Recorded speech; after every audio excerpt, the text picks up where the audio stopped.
জামাতের Trump card হচ্ছে NCP. এনসিপিকে জামাত কেন জোটে নিয়েছে এবং এতগুলো সিট দিয়ে নির্বাচনের আগেই আপনারা বুঝতে পারবেন। দর্শক, নির্বাচনের আগ মুহূর্তে পুরো পরিস্থিতি জামাতের অনুকূলে চলে আসবে। এক্ষেত্রে গুরুত্বপূর্ণ ভূমিকা পালন করবে এনসিপি। প্রশাসন নিয়ে যে জটিলতা, প্রশাসন বিএনপির পক্ষে ঝুঁকে পড়েছে, পক্ষপাত করছে, লেভেল প্লেইং ফিল্ডের ঘাটতি এখনো, বিএনপির প্রমাণিত সন্ত্রাসীদের গ্রেপ্তার করছে না, জামাতের লোকজনকে নিরাপত্তা দিতে পারছে না। এগুলো নিয়ে শঙ্কা আছে, থাকলেও এগুলো সমাধান হয়ে যাবে, সবকিছু ওকে হয়ে যাবে, জাস্ট ওয়েট অ্যান্ড সি। তো দর্শক, এখানে প্রশাসনের যে বিষয়টা, প্রথম কথা হচ্ছে যে যারা জামাতপন্থী প্রশাসনে তারা নিরপেক্ষ, এটা জামাতের প্রত্যাশা অনুযায়ী ওকে। আর যারা বিএনপির, তারা বিএনপির প্রতি পক্ষপাত করে। কারণ যারা জামাত করতো, ছাত্র জীবনে শিবির করতো, তাদেরকে শেখানো হয় যে আপনি পেশা জীবনে যে ইনসাফ কায়েম করবেন, আপনি জামাতের লোকজনকেও আনডিউ কোনো প্রিভিলেজ দিতে পারবেন না। এই জন্য দেখবেন, এবং এটা জামাতের লোকজন যারা জামাত করতো, প্রশাসনে কেউ জামাত করে না, কিন্তু যারা ছাত্র জীবনে করতো বা যারা ইসলামপন্থী, এটা এটা বিএনপি কিভাবে বা আওয়ামী লীগ কিভাবে আইডেন্টিফাই করতো? যাদেরকে দেখতো সৎ, ঘুষ খায় না, পক্ষপাত করে না, কারো অবৈধ নির্দেশ বা রিকোয়েস্ট মানে না, তাদেরকেই জামাত ট্যাগ দিত। এখনো বিভিন্ন ডিসি দেখবেন যে ঘুষ খায় না, যে সত্যের পক্ষে, ন্যায়ের পক্ষে, যে অন্যায়ের বিরুদ্ধে সোচ্চার, তাকে, সেই ধরনের লোককে জামাত ট্যাগ দেয়। এখন প্রশাসনের একটা অংশ এই নিরপেক্ষ আছে, এটা গুড, কিন্তু বিএনপির যারা লোকজন তারা দালালি করছে। এর বাইরে আরেকটা বিষয় হচ্ছে, সরকারটা কিন্তু ইউনূস সরকার, এটা একটা আশার দিক, এবং এটা অস্বীকার করার কোনো সুযোগ নেই। এই সরকারটা বানিয়েছে বেসিক্যালি ছাত্র জনতা, এনসিপি। যদিও বিএনপি জামাত ভাগ বটারা করে নিয়েছে এবং তাদের একটা বিরাট প্রভাব বলয় আছে, কিন্তু তারপর প্রধান উপদেষ্টা বিএনপির পছন্দে হয়নি, এটা ছাত্র জনতার পছন্দ হয়েছে। শিবির পছন্দ করেছে, কিন্তু মৌলিকভাবে এটা পছন্দ ছাত্র জনতার, যারা আন্দোলন করে হাসিনা পতন ঘটিয়েছে তাদের। এটা একটা আশার দিক। আর এই ছাত্রদের 3 জন উপদেষ্টা, তারা সরকারে ছিলেন, এখন তারা নেই। তার মধ্যে 2 জন এখন সক্রিয় এনসিপি করেন, অর্থাৎ তাদের লাইন ঘাট আছে।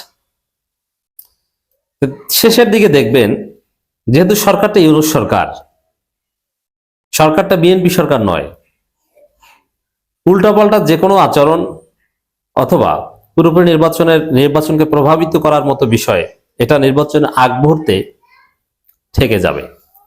আর এনসিপি শক্তি আছে, তারা প্রশাসনকে নিরপেক্ষ করতে গুরুত্বপূর্ণ ভূমিকা পালন করতে পারবে। এবং এনসিপি অনেক অন্যায়ের প্রতিবাদ করেছে মব করে। অতএব সামনে উল্টাপাল্টা নির্বাচন হলে মব করে ওই নির্বাচন বাতিল করে আবার নির্বাচন করানো হবে, এটা এনসিপি পারবে। 2টা কথা আমার কাছে আশাবাদী লেগেছে। একটা হচ্ছে স্বরাষ্ট্র উপদেষ্টার কথা, মব ভায়োলেন্স বলতে কিছু নেই, পুলিশের ভিতরে কোনো ভীতি কাজ করছে না। এই যে মব ভায়োলেন্স, এটা ভারতের সৃষ্টি, এবং এই মব ভায়োলেন্সের কথা ভারত বলেছে, তারপরে বিএনপি এটাকে মার্কেটিং করেছে, আওয়ামী লীগ তো করছি। অথচ এই মব শব্দটা আগস্টের আগে আমরা কখনো দেখিনি, মানে 24শে আগস্টের আগে মব টব এগুলো নিয়ে কোনো কথাবার্তা আমরা শুনিনি। তো দর্শক, এই মব ভায়োলেন্স, মব, এখন সরকার বলছে, এমনকি প্রেস সচিব শফিকুল আলম তিনিও কিন্তু এটা নিয়ে অনেকবার কথা বলেছেন, কিসের মব? কোনো মব নাই তো, জনতার প্রতিরোধকে মব বলা যাবে না। তো এখন স্বরাষ্ট্র উপদেষ্টা বলছে মব ভায়োলেন্স বলতে কিছু নেই। এটার মধ্যে একটা আশার দিক আছে, যে জনতার প্রতিরোধ, ভোট চুরি করবেন, জনতা প্রতিরোধ করবে না, করবে, ওটাকে মব বলতে পারবেন না। এমনকি ভোট কারচুপিপূর্ণ হলে সেই ভোট বাতিল করতে জনগণ আন্দোলন করবে, ওটাকেও মব বলতে পারবেন না। যদিও এখন প্রশাসন, আইন শৃঙ্খলা, এটা পরিস্থিতি, এটা মৌলিকভাবে ইসির অধীনে, কিন্তু তারপরও ইসি আবার সরকারের অধীনে। তো এই জন্যে একদম উল্টাপাল্টা বিএনপি কিছু করতে পারবে না। এবং প্রশাসনের পক্ষপাতের বিরুদ্ধে জামাতের চাইতে কিন্তু এনসিপি সিরিয়াস। আসিফ মাহমুদ প্রত্যেকদিন বলছেন, নাহিদ ইসলাম বলছেন, এবং কোন জায়গায় কিভাবে পক্ষপাত করে এটা জামাতের চাইতে আসিফ আরো ভালো বুঝেন, কারণ আসিফ নিজে এটার ভুক্তভোগী। নাহিদ ইসলামও বুঝেন, তারা নিজেরা রিসেন্ট মন্ত্রী ছিলেন, আর জামাতের কেউ তো সরাসরি মন্ত্রী ছিলেন না। জামাত হয়তো বা জামাতপন্থী কারো মাধ্যমে খোঁজ নেন, আর আসিফ ওরা নিজে দেখেছে, নিজের চোখের সামনে দেখা। অতএব এই আসিফ নাহিদ ওদের চোখের সামনে উল্টাপাল্টা কিছু করে বিএনপি বা প্রশাসন পক্ষপাত করে কেউ পার পাবে না। এবং এই যে নারী হেনস্থা দেখেন, জামাত শক্তভাবে এটা প্রতিবাদ করছে। বাংলাদেশে নারীরা জেগে উঠেছে, তারা গুরুত্বপূর্ণ ভূমিকা পালন করছে ডেফিনেটলি।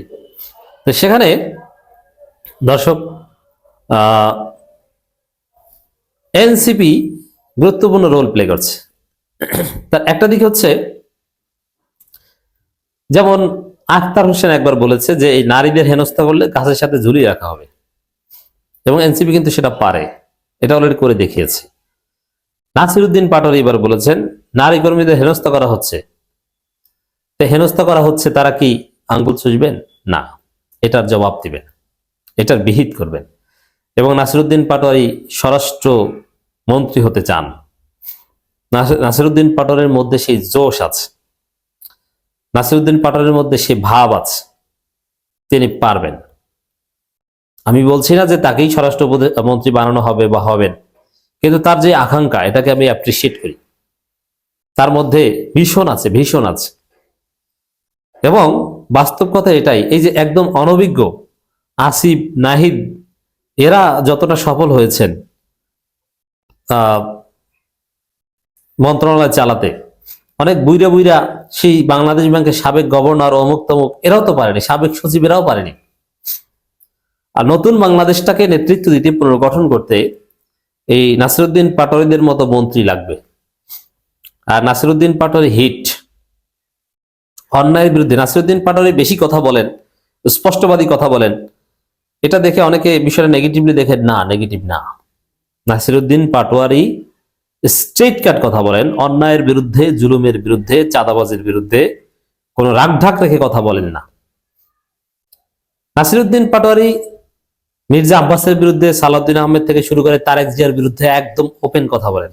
একটা আপনি বলতে পারেন যে এত এত জোরালো কথা, কঠিন কথা কেন বলে নাম ধরে, কিন্তু ভুল কথা বলে, এটা কি বলতে পারবেন?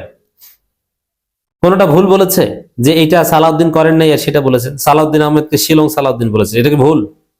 এজন্য নতুন বাংলাদেশে এই ধরনের স্পষ্টবাদী নেতা প্রয়োজন। এই নাসিরউদ্দিন পাটোয়ারিদের মধ্যে যে বিপ্লবী চরিত্র, এটা জামাতের ট্রাম্প কার্ড।